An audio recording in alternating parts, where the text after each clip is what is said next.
I was standing in our kitchen in West Vancouver, 6 months pregnant with twins, holding a grocery list I'd written in perfect American Sign Language notation. My hands were shaking so badly the paper fluttered to the floor. Behind me, my husband Graham's voice cut through the silence. Actual spoken words, clear and confident. "Eleanor, we need to talk. I can hear you. I've always been able to hear you." I'd spent the last 2 years communicating with my husband entirely through sign language, notes, and text messages. 2 years of learning ASL until my fingers cramped. 2 years of advocating for accessibility, of fighting with restaurants that wouldn't accommodate us, of leaving my thriving interior design career because client meetings were too complicated with interpretation. 2 years of building what I thought was the most meaningful relationship of my life based on patience, dedication, and deep understanding. And in one sentence, it was all a performance. Let me back up. I need to explain how I got here, to this moment in my kitchen with my entire world fracturing around me. I was 33 years old and profoundly single when my mother staged what I can only describe as an intervention. We were at her house in Kitsilano for Sunday dinner. Me, my older sister Patricia, who had 3 kids and a husband who coached Little League, and my younger sister Margaret, who'd just gotten engaged to a dentist. My mother served her famous butter chicken and then served me up as the main course. "Eleanor, darling, you know I love you," she began, which is how all terrible conversations start. But Patricia's eldest is already 12. You're going to be 40 before you know it. Don't you want a family? Don't you want someone to grow old with? I'd heard this speech approximately 17 times in the past 2 years, each time with increasing urgency. "I have a career, Mum. I have friends. I have a life. You have a condo and a drafting table," she countered. "You're always working. When was your last date? When did you last even try?" Patricia, ever helpful, chimed in. "There's nothing wrong with being focused on your career, Elle, but Mum has a point. You're not getting any younger. The dating pool gets harder in your 30s. I wanted to scream. I wanted to throw butter chicken at both of them. Instead, I smiled tightly and said I was perfectly happy, "Thank you very much, and could we please pass the naan?" But the conversation burrowed under my skin like a splinter.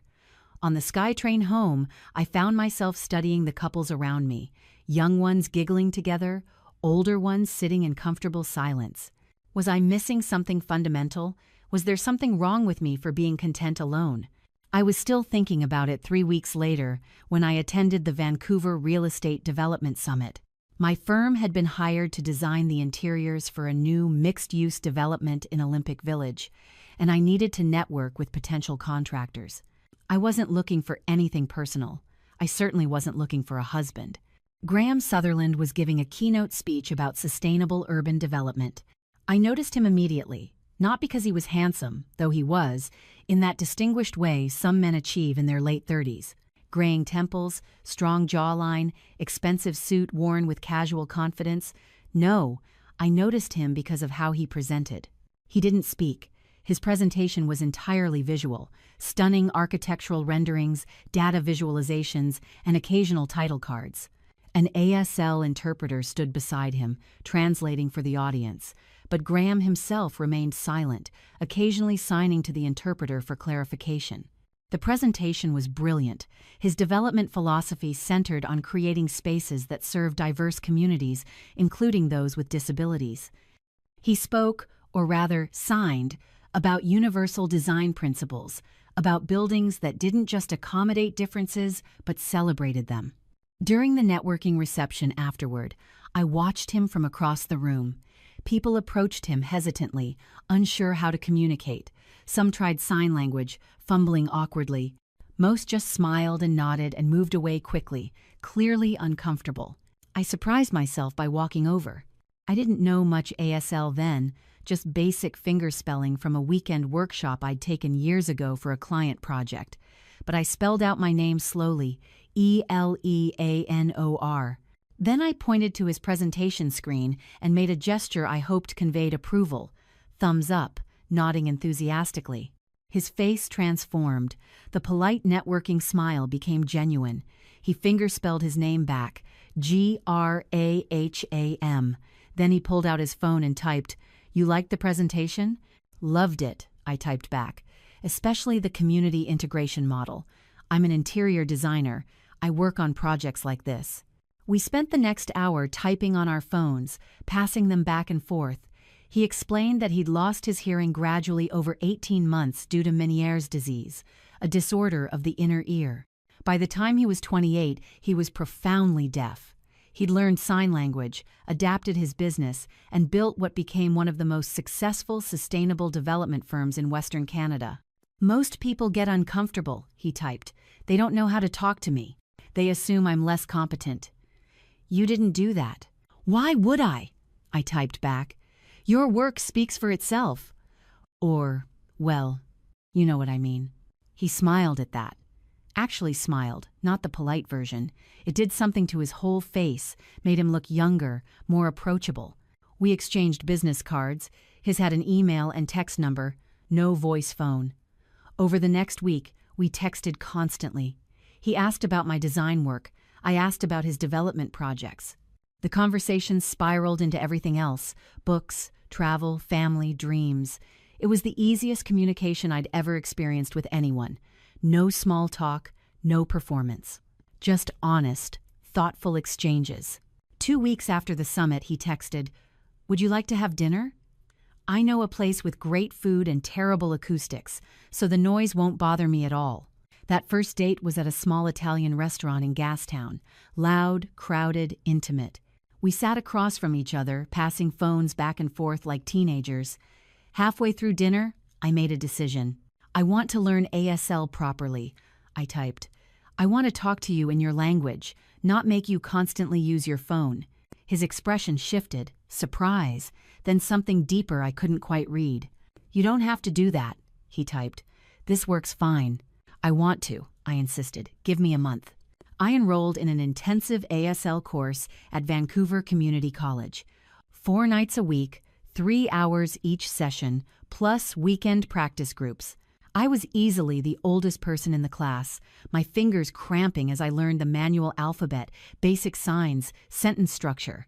It was humbling and frustrating and wonderful. Graham was patient. He'd video call me and sign slowly, mouthing words so I could see the connection. He'd send me practice videos. He'd praise my progress with exaggerated enthusiasm that made me laugh. By our 5th date, I could have basic conversations, clumsy, slow, but real. The first time I signed "I like you" instead of typing it, he took my hands in his and kissed my knuckles. We sat in his car in the parking lot of the restaurant, and he signed back, "I more than like you." My mother was thrilled, of course. Finally, a boyfriend. Finally, prospects. She didn't care that he was deaf. She cared that he existed. When I brought Graham to Sunday dinner 2 months into dating, she fawned over him, speaking slowly and loudly until I had to remind her he was deaf, not stupid, and could read lips and understand text perfectly well. Patricia was skeptical at first. After dinner, she cornered me in the kitchen. "Elle, are you sure about this? Dating someone with a disability. It's going to be complicated. Have you really thought this through?" "He's not someone with a disability," I said sharply. "He's Graham. He's brilliant and kind and successful. The deafness is just one part of who he is. I just don't want you settling because of Mum's pressure." "I'm not settling. I'm falling in love." And I was. Completely, deeply, irrevocably. Graham was unlike anyone I'd ever dated. He listened, really listened, in a way hearing people often don't. Our conversations had weight because we couldn't multitask through them. When we were together, we were entirely present with each other. 6 months in, he introduced me to his business partner, David, who was also deaf. We met at Graham's office, a beautiful space in Yaletown with floor-to-ceiling windows overlooking False Creek. David was gruff and funny, and he tested my ASL skills mercilessly, signing rapidly about construction logistics until I had to beg him to slow down. After David left, Graham pulled me aside. "He likes you," he signed. "He's never liked anyone I've dated." "How many have there been?" I signed back, curious. His face clouded. "Not many. One serious relationship. It didn't end well." Over the next few months, he told me about Claire. They'd met 2 years after he lost his hearing. She was hearing, like me, and she seemed accepting at first. They dated for 18 months. He thought they were building a life together. Then one night, she told him she couldn't do it anymore. She loved him, but she couldn't imagine a future with someone deaf. She couldn't picture raising children without being able to speak to her partner. She couldn't handle the isolation she felt in their relationship. "She left because I'm deaf," Graham signed, his hands sharp and angry. Everything else was fine, but that one thing, she couldn't accept it. "I'm not her," I signed back firmly. "I know," he signed. "You're different. You learned my language. You adapted. You chose me." I thought I understood what he meant then. I didn't. 9 months into our relationship, Graham asked me to move in with him. He owned a house in West Vancouver with stunning views of the water and the mountains. Modern, accessible, beautiful. I was spending most of my time there anyway. But moving in meant giving up my Fairview condo that was walking distance to my office. It meant a longer commute. Graham suggested I could work from home more, reduce my client-facing hours, focus on the design work I loved without the exhausting meetings and site visits. "You're always complaining about difficult clients," he signed. "What if you went freelance? Took only projects you really want? I can support us both. You don't need to hustle like you have been." It was tempting. I was tired, burnt out from years of building my business, managing demanding clients, dealing with contractors who dismissed my ideas. The thought of stepping back, of having financial security, of focusing on the creative work instead of the business development, it was seductive. "I don't want to depend on you financially," I signed. "That doesn't feel right." "We're partners," he signed. "What's mine is yours. Besides, I need your help. I want to incorporate more universal design principles into my developments. Work with me. Be my in-house design consultant." We compromised. I went part-time at my firm, working 3 days a week from home, and took on consulting projects with Graham's company. I moved into the West Vancouver house. I gave up my condo. Looking back now, I can see how carefully he'd engineered my dependence. At the time, it felt like love, like partnership, like building a life together. 14 months after we started dating, Graham proposed. We were on a weekend trip to Tofino, walking on Long Beach at sunset. He'd packed a picnic, wine, cheese, fresh bread from a local bakery. As the sun dipped toward the horizon, painting the sky orange and pink, he knelt in the sand and pulled out a ring. He didn't sign, "Will you marry me?" Instead, he'd learned the words in English and mouthed them carefully, exaggerating each syllable so I could read his lips. "Eleanor, marry me." I cried. Of course I cried. I signed yes and I love you and yes again. We got married 6 months later in a small ceremony at the Museum of Anthropology. 50 guests, half of them deaf, half hearing, with interpreters provided for everyone. It was beautiful. My mother wept. My sisters stood beside me as bridesmaids. Graham's business partner David was his best man. During our vows, I signed in ASL while an interpreter spoke for those who needed it. I promised to always listen, even when words aren't spoken. I promise to build a life with you where neither of us is limited by the world's assumptions about what we can do. I promise to choose you, every day, exactly as you are. Graham signed back, his hands shaking slightly. "You saw me when others looked away. You learned my language when others found it too difficult. You chose to build a life that includes me, not despite who I am, but because of all that I am. I promise to never take that gift for granted." I believed every word. At the time, I thought they were true. We honeymooned in Italy, Venice, Florence, Rome. It was magical in unexpected ways. Graham had traveled extensively and knew how to navigate foreign countries as a deaf person. We used phones and translation apps, and we discovered that many Italians were far more comfortable with gesture-based communication than Canadians ever were. We ate incredible food. We visited breathtaking art. We made love in ancient cities and felt like we were the only two people in the world. When we returned to Vancouver, I officially left my firm. Graham wanted me to focus on our life together, on his projects, on eventually starting a family. My partners were disappointed but understanding. They threw me a goodbye party, and I told myself I was making the right choice. I got pregnant 4 months after the wedding. It happened quickly. We weren't even really trying yet, just not preventing. When the test showed 2 lines, I sat in our bathroom with the stick in my hand, terrified and elated in equal measure. I was 34. My mother would be ecstatic. Graham would be thrilled. I walked downstairs to where he was working in his home office, monitoring a construction site via video. I held up the test. He looked at it, then at me, and his face broke into the widest smile I'd ever seen. "We're having a baby?" he signed. "We're having a baby," I signed back. He pulled me into his lap and held me, and I felt his chest moving like he was laughing or crying or both. I'd never felt more loved in my entire life. The pregnancy was complicated from the start. At 8 weeks, the ultrasound revealed twins. At 12 weeks, I developed gestational diabetes. At 16 weeks, I was put on modified bed rest due to threatened early labor. By 20 weeks, I'd gained 40 pounds and could barely walk without ankle swelling. Graham was devoted. He worked from home more. He hired a meal delivery service. He drove me to every doctor's appointment. He rubbed my feet at night and brought me herbal tea and set up the nursery with the care of an architect planning a cathedral. But I was isolated. My old colleagues rarely called anymore. I'd left the firm, and we no longer shared daily projects. My friends from college were busy with their own lives.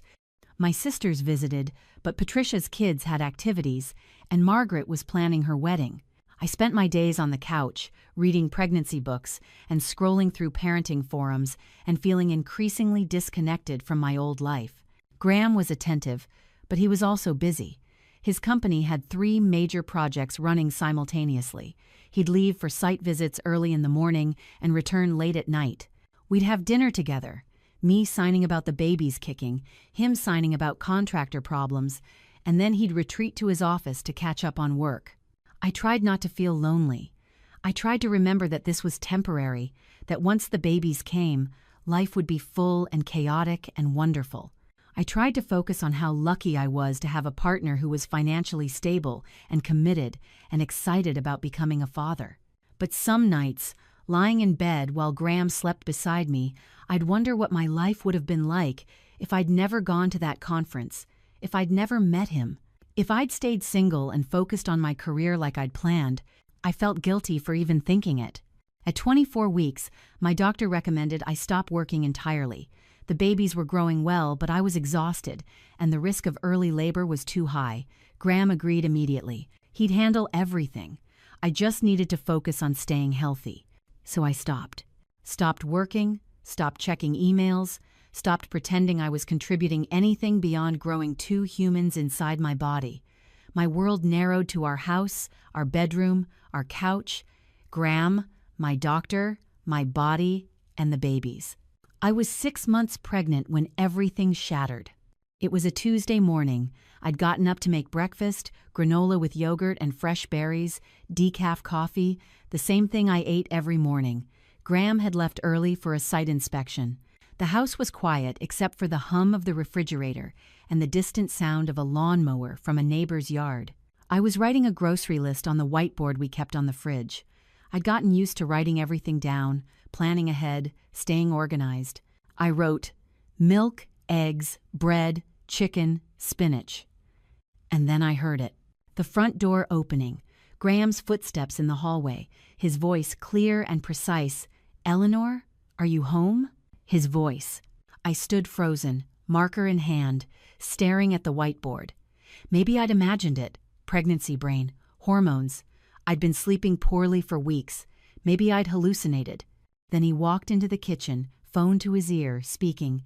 "Yeah, I'll review the budget this afternoon. Tell them we need a 30-day extension on the permits." "No, that's not negotiable. I have to go. I'll call you back." He ended the call. He looked at me. For 3 seconds, we stared at each other. Then I found my voice.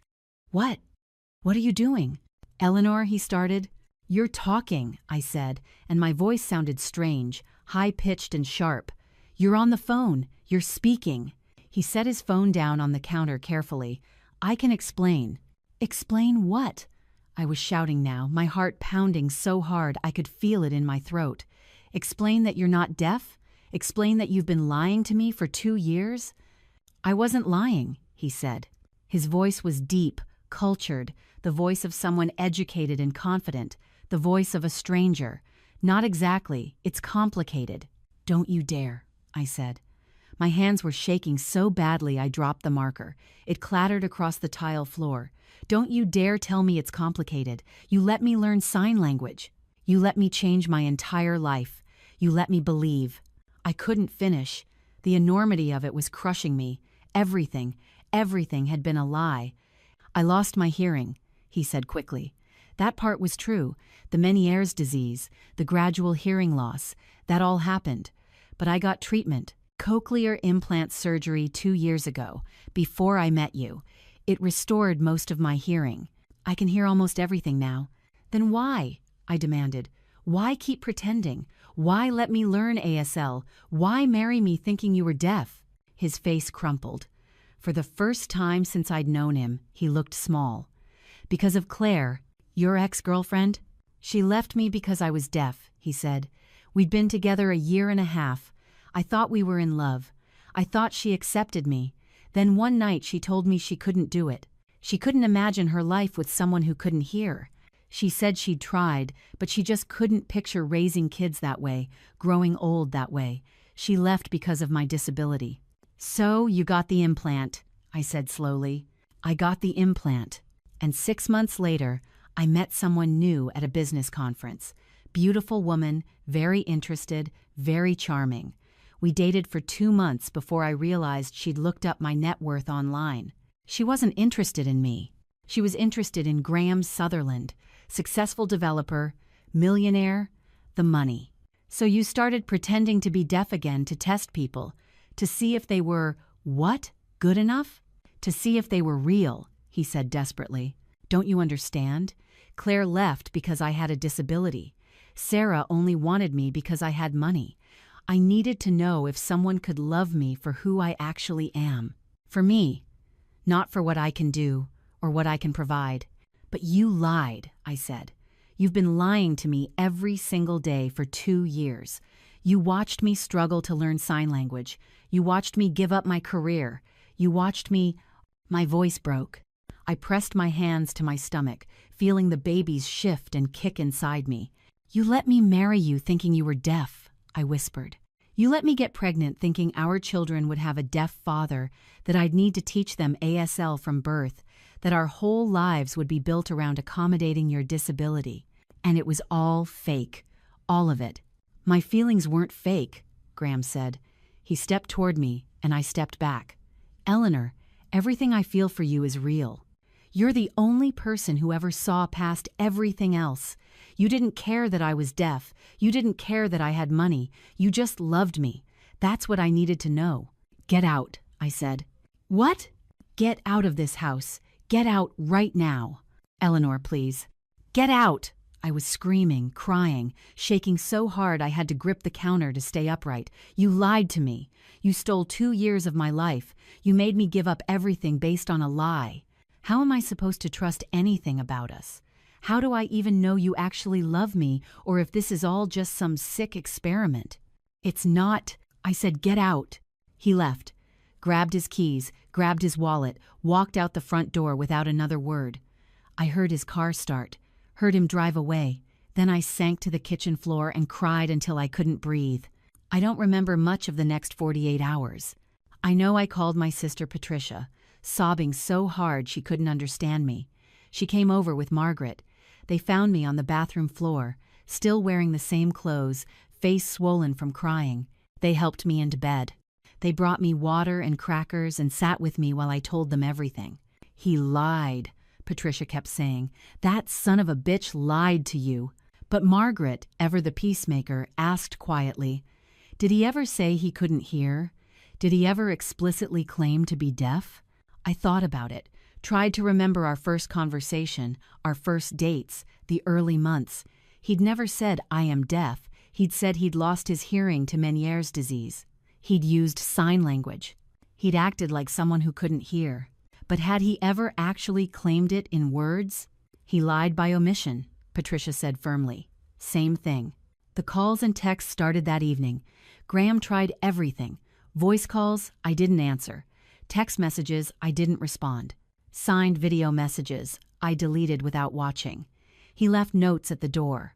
He sent flowers with cards begging me to talk to him. I refused. I couldn't. Every time I thought about facing him, about hearing his voice, about acknowledging that the past 2 years had been built on deception, I felt like I was drowning. My doctor was concerned. The stress was affecting the babies. My blood pressure spiked. I developed symptoms of pre-eclampsia. At 28 weeks, I was hospitalized for monitoring. Graham showed up at the hospital. Patricia literally blocked the door to my room. She doesn't want to see you, she told him. I just need to explain, he pleaded. I need to make her understand. You lied to my sister for 2 years. There's nothing to understand. I love her, he said. I love her more than anything. Please. The babies are her priority right now. Patricia cut him off. Not you. Leave. He left an envelope with the nurse. Inside was a handwritten letter, pages and pages of explanation, apology, justification. I read it once and then tore it up. I spent 3 days in the hospital before my blood pressure stabilized enough to go home. Patricia and Margaret took turns staying with me. My mother came too, though she mostly fluttered around making tea and wringing her hands and muttering about that man who'd done this to her daughter. On the 4th day, my doctor sat down beside my hospital bed. Eleanor, she said gently, I know this is incredibly difficult, but you need to think about your babies. This level of stress isn't sustainable. You're at risk for early labor, and your blood pressure is dangerously high.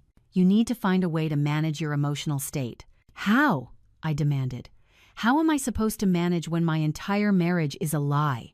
Therapy, she said. Please. For your babies, if not for yourself. So I started therapy. Dr. Sarah Chen, a psychologist who specialized in relationship trauma and prenatal mental health. 3 times a week, I sat in her office and tried to untangle the mess of my feelings. Let me ask you something, Dr. Chen said during our second session. When you married Graham, what did you love about him? Everything, I said. His intelligence, his kindness, his dedication to his work, the way he made me feel seen and valued. His deafness? She asked quietly. I paused. No, not his deafness. His deafness was just part of him, something we navigated together. Did you marry him because he was deaf? Of course not. Did being deaf make him less attractive to you? No. If anything, I stopped, realizing what I was about to admit. If anything, it made him more attractive. It made him safe. Safe how? And there it was, the truth I'd been avoiding. My mother spent 2 years telling me I was too picky, too career-focused, too intimidating to men, I said slowly. She said I needed to be more accommodating, more flexible, more willing to compromise. When I met Graham, he felt like the opposite of all those awful dates with insecure men who were threatened by my success. He didn't care about any of that. He just needed me. My help, my patience, my willingness to adapt. It felt good to be needed like that. Dr. Chen leaned forward. Eleanor, do you think maybe you used Graham's deafness as much as he used you? I wanted to argue.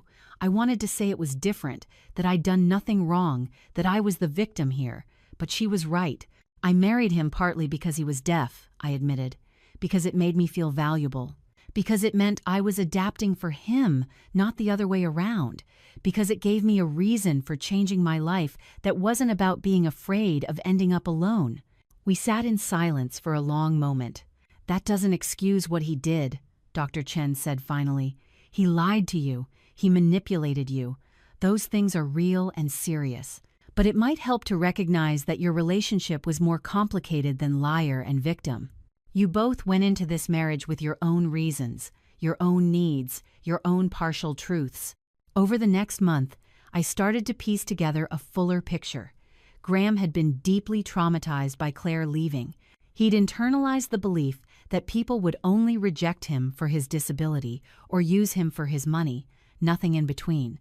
So he'd created a test, An elaborate, years-long test to find someone who would love him despite perceived limitations. And I had failed my mother's test, the test of being married by 35, of being settled and stable and conventional.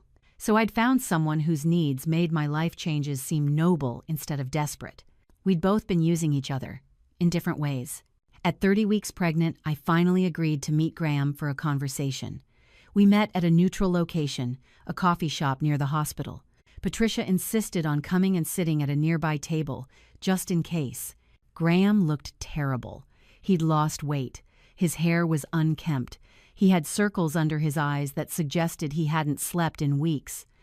We sat across from each other in silence for a long moment. Then he started talking. "I know what I did was wrong," he said quietly. "I know I hurt you in ways I can never fully repair. I let you change your entire life based on a lie. I stole your agency to make informed choices. I was so focused on protecting myself from being hurt again that I hurt you instead." "Yes," I said. "You did. But I need you to know that my feelings for you were never a lie. Everything I told you about loving you, about wanting to build a life with you, about being grateful for who you are, all of that was true. The only lie was about my hearing." "That's not a small lie, Graham." I know. He rubbed his face with both hands. "Claire destroyed me. When she left, she said she loved me, but she couldn't be with someone deaf. Do you understand how that feels? To have someone say, 'I love you,' but not enough to deal with this part of you. It made me hate myself. Made me hate the disability that defined me in everyone else's eyes. So you got the cochlear implant." I got the implant. And then I tried dating again, as someone who could hear, and the first person I met only cared about my money. I felt like there was no version of myself that someone could actually love for me. Either I was too broken, or I was just a wallet. "So you created a test," I said. "I created a test. I needed to know if someone could see past both things, past the disability and past the money. I needed to know if someone would choose me, Graham, just as a person. But I didn't know who Graham actually was," I pointed out. "I thought Graham was deaf. I thought I was choosing someone who needed me to adapt and accommodate. Was that the real you?" He flinched. "That's the question I can't answer, because I don't know anymore. I spent so long pretending that I don't know which parts of me are real." I took a sip of my decaf latte. The babies were kicking, both of them. A rolling wave of movement across my belly. Graham's eyes tracked the movement. "Can I?" He hesitated. "Can I feel them?" I should have said no. I should have maintained boundaries. But I was tired and pregnant, and these were his children too. No matter how betrayed I felt, I took his hand and placed it on my stomach. The babies kicked against his palm, his face transformed, wonder and sadness and love all mixed together. A tear rolled down his cheek. "They're real," he whispered. "Our babies are real." "Yes," I said, "they're real. And they deserve parents who are honest with each other. They deserve a foundation that isn't built on lies." "I know. I want that too. Eleanor, I will do anything to earn back your trust. Couples therapy, individual therapy, whatever you need. I will prove to you every single day for the rest of my life that I love you. The real you. Not because you learned sign language or gave up your career or adapted to my needs, but because you're brilliant and strong and compassionate, and you make me want to be better than I am." I looked at him for a long moment, tried to see past my anger and hurt to the person underneath. Was there anything salvageable here? Anything worth fighting for? "I need time," I said finally. "I need space to figure out who I am outside of being your wife, outside of being the person who accommodated your disability. I need to know if I can trust you again, and I can't do that while we're living together." "Okay," he said immediately. "Okay, whatever you need. I'll stay somewhere else. I'll give you all the space you want. Just, please don't give up on us completely. Please give us a chance to rebuild." I didn't promise him anything, but I didn't say no either. We started couples therapy 2 weeks later. Dr. Chen referred us to Dr. James Okafor, a psychologist who specialized in relational trauma and rebuilding trust. 3 times a week, Graham and I sat in his office and worked through the wreckage of our marriage. "It was brutal, Dr. Okafor didn't let either of us hide behind excuses or justifications. He made Graham articulate exactly how he'd manipulated me, the deliberate choices he'd made, the moments he could have told me the truth but didn't. He made me acknowledge my own complicity, the ways I'd used Graham's disability to feel needed, the ways I'd avoided dealing with my own fears about aging and being alone. "You both entered this marriage with unresolved trauma," Dr. Okafor said. "Graham's trauma around rejection and Claire's abandonment, Eleanor's trauma around family pressure and feeling not good enough as you were. You found each other at a moment when you both needed validation, and you each provided it in dysfunctional ways. So what do we do now?" I asked. "Now you decide if you want to build something real," he said. "Not based on tests or needs or fear, based on honest knowledge of who each other actually is, flaws and all. That takes time. That takes vulnerability. And there's no guarantee it will work." Graham moved into a hotel downtown. He came to every therapy session. He called every morning to check on me and the babies. Voice calls now, his actual voice, which I was slowly getting used to. He sent me articles about postpartum planning and baby gear recommendations. He asked permission before showing up at the house, and he left immediately when I asked him to. Slowly, incrementally, I started to see him as a real person instead of as my betrayer. He was flawed and traumatized and had made terrible choices. But he was also genuinely remorseful, willing to do the work, committed to change. At 32 weeks, I let him come to a doctor's appointment. We saw the babies on the ultrasound, 2 girls, healthy and active. The doctor said they were measuring well, and if I could make it to 36 weeks, we'd be in good shape. Graham cried watching the screen, reached for my hand. I let him hold it. At 34 weeks, I agreed to try a mediated conversation at home. Graham came over with dinner from my favorite Thai place. We sat at the kitchen table, the same table where everything had exploded, and talked. "Tell me about the cochlear implant," I said. "I want to understand the medical reality." He explained the surgery, the recovery, the activation process, how it wasn't like flipping a switch. His brain had to relearn how to process sound, how some sounds were still difficult, especially in crowded spaces, how he still used lip reading sometimes, and how he'd kept up with ASL because it was genuinely easier in some contexts. "Can you take it off?" I asked. He showed me the external processor behind his ear, removed it. Instantly, he couldn't hear me. I signed, "Can you hear me now?" He shook his head. I signed, "This is what I thought our life would always be like." He put the processor back on. "I'm sorry. I'm so sorry you made all those changes thinking this was permanent." "I don't regret learning ASL," I admitted. "I love sign language. I love being able to communicate in a different way. I just wish I'd known I was learning it by choice, not out of necessity." "Is there anything else?" he asked. "Anything else you need to know about me, the real me?" So I asked questions. About his childhood, only child. Parents died in a car accident when he was 25. About his business started small, got lucky with one development, built from there. About his wealth, comfortable but not billionaire level. The house and lifestyle were sustainable, but he did have to work. About his friendships, mostly colleagues, a few close friends from college who knew the truth about his hearing. "David knows," I realized. "Your business partner. He's actually deaf, but he knows you're not. He knows. He's the one who encouraged me to tell you after the first month. He said I was playing with fire." He was right. I asked about other women he'd dated. There had been 2 between Claire and me, both brief. Both ended when he realized they were either uncomfortable with his disability or too interested in his money. "Why did you think I was different?" I asked. "Because you looked annoyed when you first approached me at that conference," he said. "Not pitying, not curious, annoyed. Like you were irritated that people were avoiding me because of something as stupid as not being able to hear. You treated me like a person immediately, not a tragedy or a curiosity. And then you decided to learn ASL, not because I asked, but because you wanted to communicate better. You took initiative.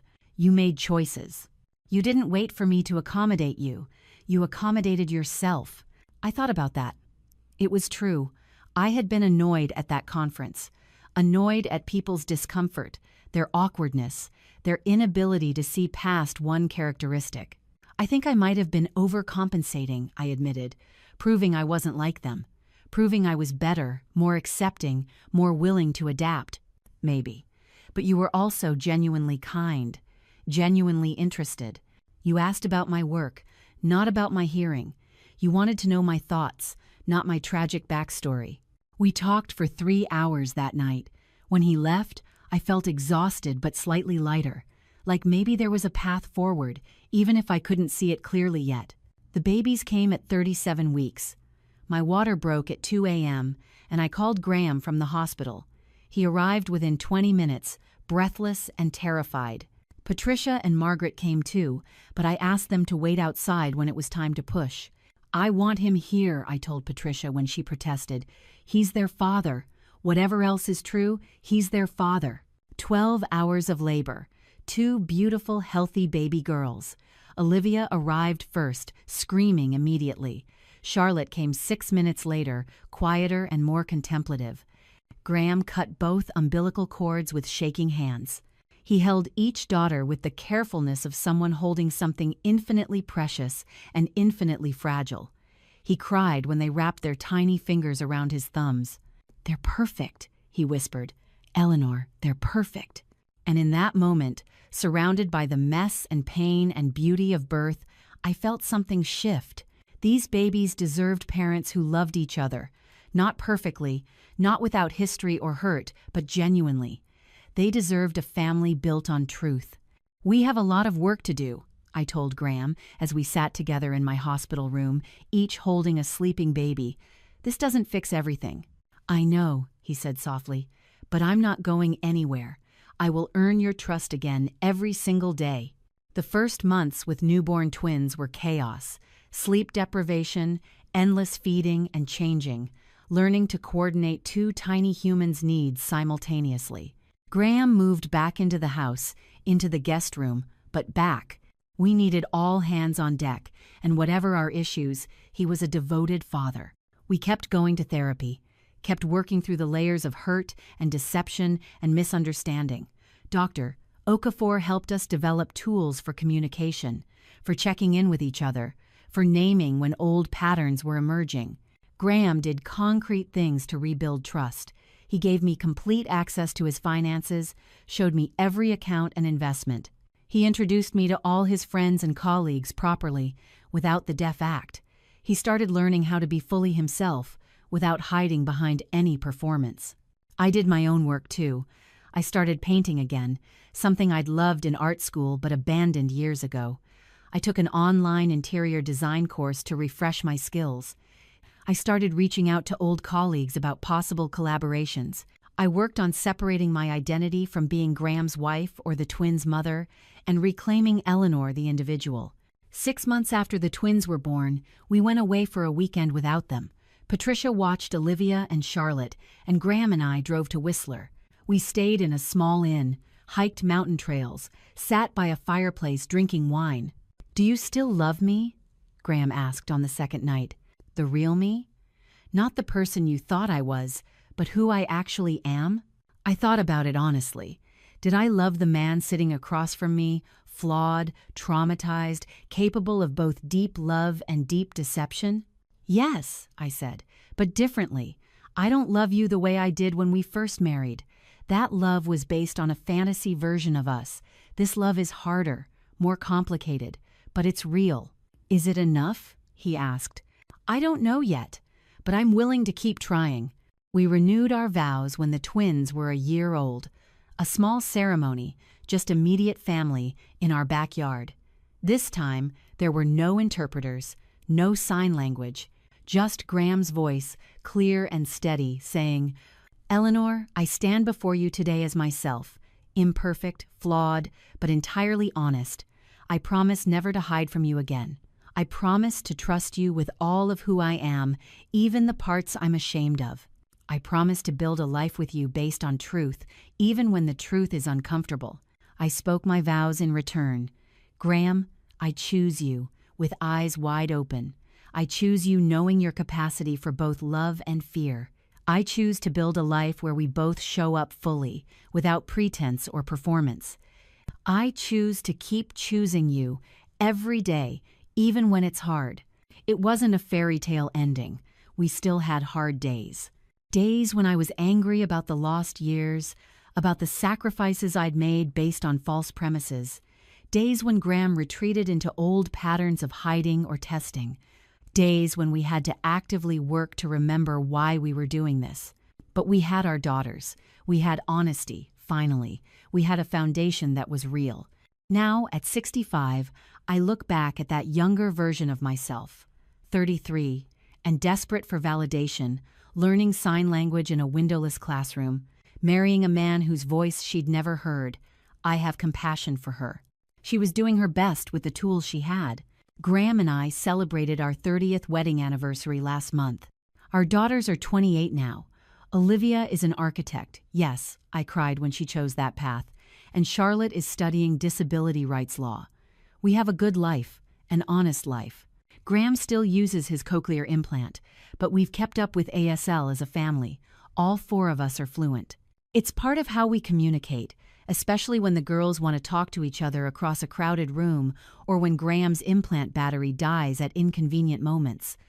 I never went back to interior design full-time, but I consult on universal design projects and teach part-time at Emily Carr University. I paint in my studio every morning. I have an identity that's separate from being anyone's wife or mother. We're not perfect. We've been to therapy on and off over the years, whenever old patterns start creeping back. But we're real, we're honest, and that, I've learned, is more valuable than any fantasy of perfection. Sometimes young couples ask us for advice. How did we make it work? How did we overcome such a profound betrayal? And I tell them, there's no easy answer. We chose to stay. We chose to do the work. We chose to believe that people can change, that relationships can heal, that truth is worth fighting for even when it's painful. But I also tell them this: don't ever give up your entire identity for another person. Don't ever change your life based on someone else's needs without knowing the full truth. Love should expand who you are, not diminish you.